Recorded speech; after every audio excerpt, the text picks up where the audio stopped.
I wanted to do, somebody like, hey, you remember to turn off Oversell last night, right? And then it's just this huge build up into like this horror trailer.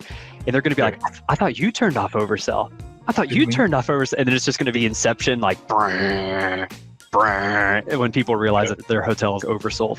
Because that has actually happened to me in real life. It's happened to me too. I think it's happened to all of us at one point. Yeah. It's terrifying. It really, really is. Are you down if I edit the podcast episode to open with that? For sure.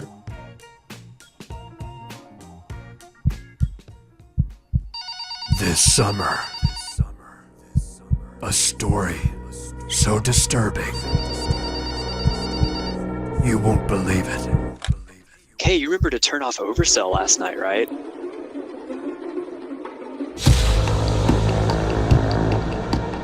A sales department oversold the hotel by over 300 room nights.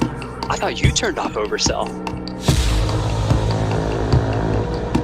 We're all going to lose our job because they booked multiple big events at the same time. That was the worst case scenario right there.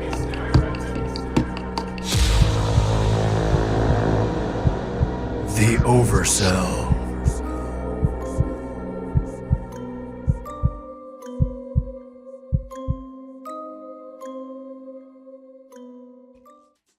All right, so welcome to the 5th episode of the Spotlight podcast.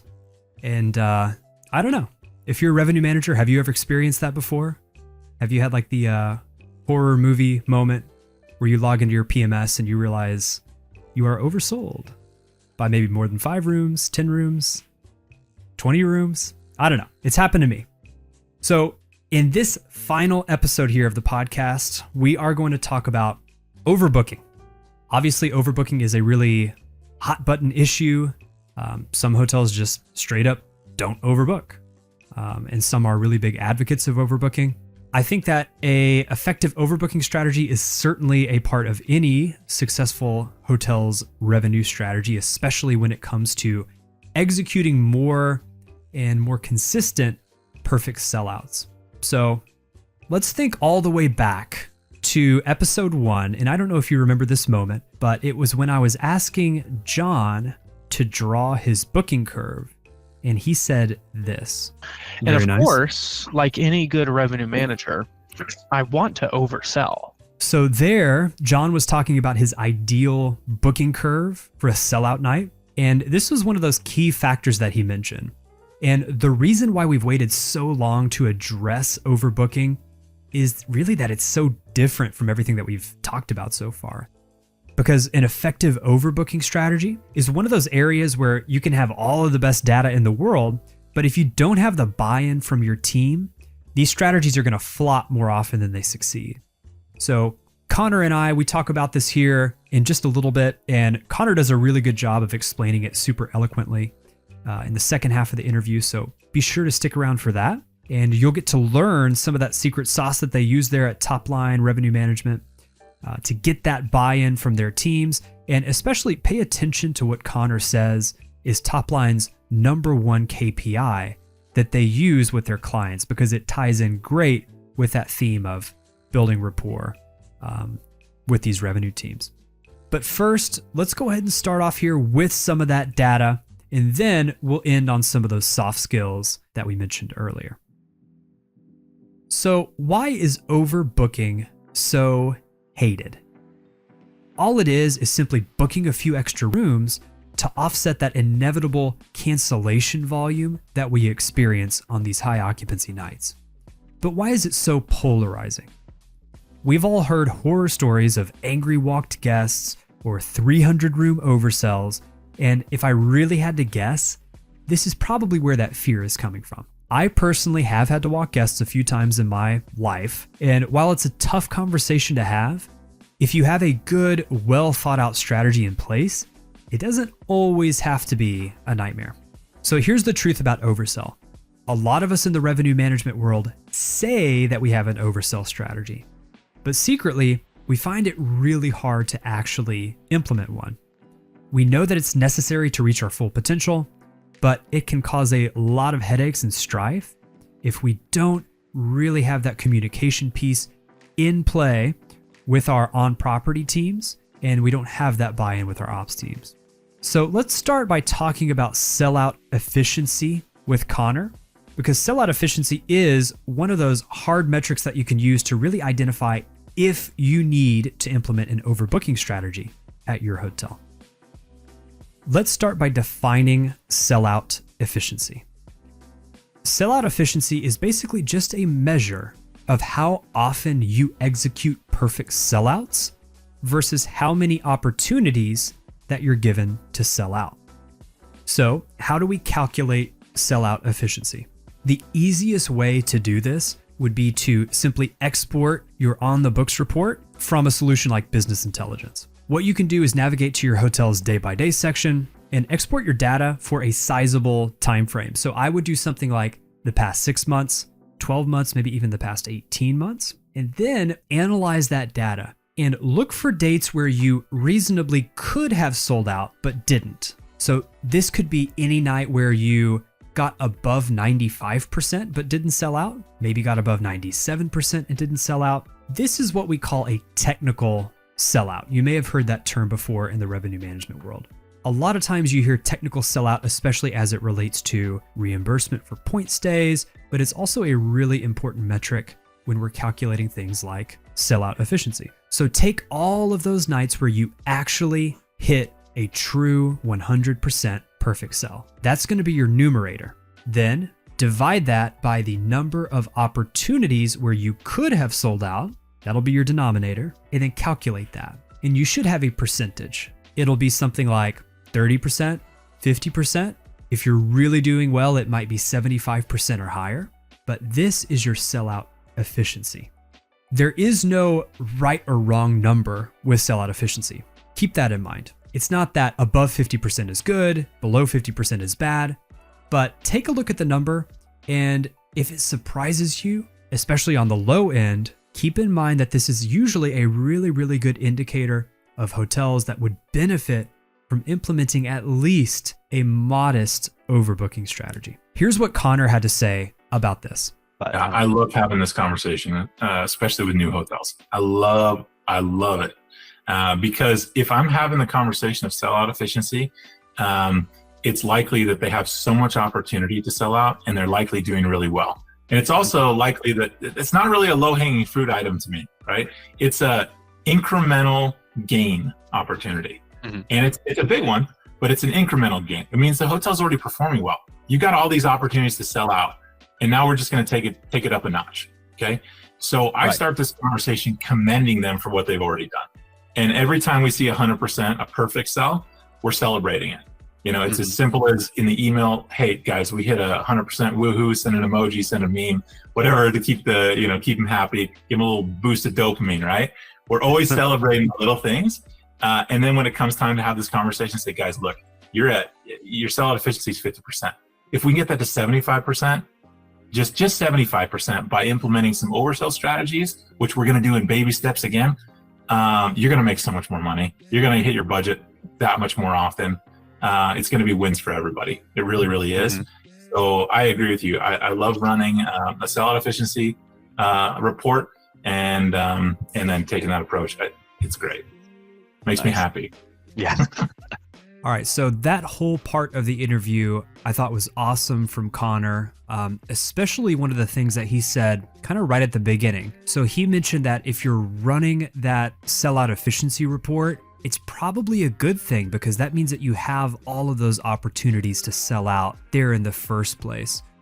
So again, that's a really, really good way to frame this kind of analysis if you're doing a sellout efficiency exercise with your hotel teams.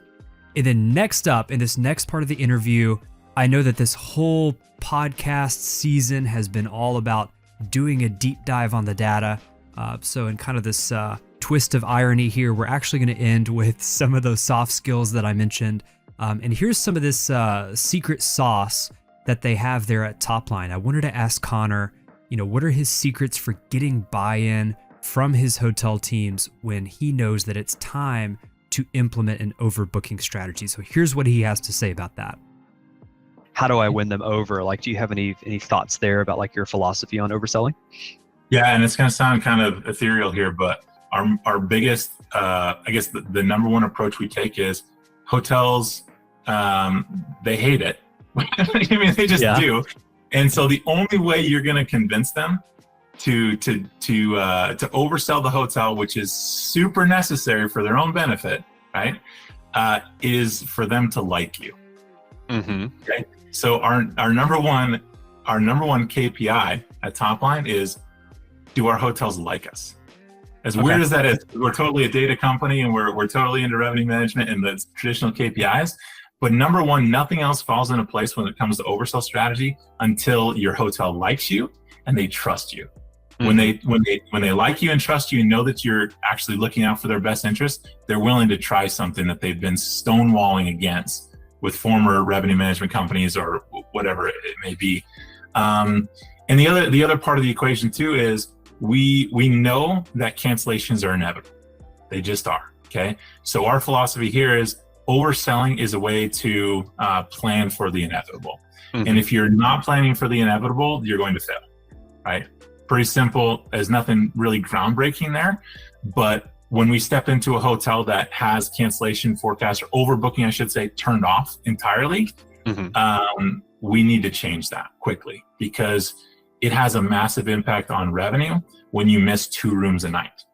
Okay, if you miss 2 rooms a night and you had opportunities to sell out, let's say conservatively 6 times that month, okay, and you lost that on to $4,000 missed revenue that month. Depending on the hotel, it could be a huge number, it could be a little number. Just the difference between 98% occupancy and 100% occupancy is that drastic. So it's important and it's inevitable. So we need to plan for it. The hotel needs to feel warm and fuzzy about it too, right? They need to understand that, hey, we're going to do our very best to not have you walk anybody. Okay, we're really going to do that, and we'll take baby steps to get you to the point where you're comfortable with the amount, even if we're overbooking by 1 room, right? Up to 3 days in advance, and then we turn that off, right? Which is not our, it's not our preferred approach, but if that's what the hotel needs to get to that point where they feel comfortable, and then we simply ask the question, when was the last time you walked somebody? Has it been a while? Okay, it's been a while. Awesome. Can we try a little bit more? Can we add 1 more room of overbooking? Okay. Right. And then as soon as you have to walk somebody, I'm going to send you a pizza, or I'm going to send you, some Sherry's berries or something, and I promise we're going to get through it together. Yeah. Nice. Yeah. No, I totally agree. All right. So some excellent words of wisdom there from Connor. I agree with everything that he just said in that last segment that you heard. Overbooking strategy is really, really tough to implement at most properties. But again, it kind of goes back to that whole trusting the data, building the rapport with your team. So if you're able to establish that, then, sky's the limit. Overbooking is certainly possible to get implemented, but like Connor said, you may have to start with baby steps. So small overbooking. Try an overbooking of 1 or 2 or 3 rooms and then kind of step it up from there. All right, so that brings us to our main takeaways from this episode. I've honed in on 3 that I think that you can use to become a better revenue manager and hit perfect sellouts more consistently. The first one is going to be running that sellout efficiency report.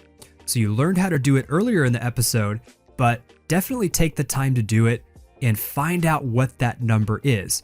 So if it's 25% or 30% or maybe 60%, get that number and, draw it on the whiteboard in the back office or something like that, just so it's visible and it's out there and people understand what your sellout efficiency is today. My second takeaway is to implement a modest overbooking strategy for an upcoming date that you think has the potential to sell out. Communicate and even over-communicate with your teams exactly what that overbooking limit is and why you're pushing to implement that overbooking strategy. Be sure to back up your findings with some data. So perhaps you have a date coming up where you've got really, really high contribution from a certain segment that is really prone to cancel in the 7 days leading up to arrival or something like that. But just be sure that it's backed up with some actual data so you get that buy-in from your team. And then my third takeaway is after this date passes, go back and evaluate how that overbooking strategy helped you out. So did it help you achieve the perfect sellout? Did you still miss the sellout by a room or two, but you made some improvements? And basically just assess and see, okay, how painful was it to have that overbooking strategy in place? And hopefully it will be a success, and you can kind of build that buy-in with the team to try to implement another overbooking strategy in the future. So this actually brings us to the end of the episode, and by extension, end of the season. So I really, really hope that you enjoyed this season, The Art of the Sellout.